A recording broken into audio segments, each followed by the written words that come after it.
পৃথ্বীৰাজ নিচিনা ব্যক্তি এজনে কাৰোবাৰ চকু দি চকু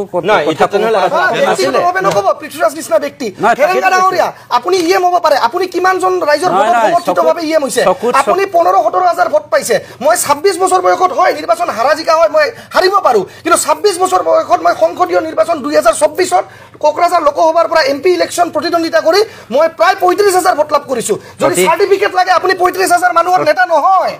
মই সৰু 26 বছৰীয়া হ'ব পাৰোঁ কিন্তু 35,000 মানুহে মোক ভোট দিছে আপোনাক দিছে হয়তো 15-16 হাজাৰ মানুহে এইটো লেভেলটো নক'ব তাৰমানে আপুনি কি গণতন্ত্ৰত জনতা জনাৰ্দনক পাগল বুলি ক'ব বিচাৰে এই আপুনি সন্ত্ৰাসবাদত থকাৰ এই মেজাজত কথা নাপাতিব ডাঙৰীয়া আপুনি গণতন্ত্ৰত আহক এতিয়া আপুনি এনডিপি লিডাৰ হৈ থকা নাই আপুনি ক'লে ৰাইজে ভুলত দিছে 35,000 মানুহ জনতা জনাৰ্দন ভুল নেকি বাদ দিয়ক হাতত AK-47 ধৰি যেনেকৈ প্ৰিয়া বসুমতাৰীক হত্যা কৰাইছিলে সেইটো দিন গুচি গ'ল আপুনি ৰাইজক তেনেকৈ জনতা জনাৰ্দনক আপুনি নক'ব যে তেওঁলোকে ভুলত দিছে তা মোক যদি 35,000 ভোট ভুলত দিছে আপোনাক 14 নং চিৰাং দুৱাৰত কি শুদ্ধভাৱে দিছে তেতিয়া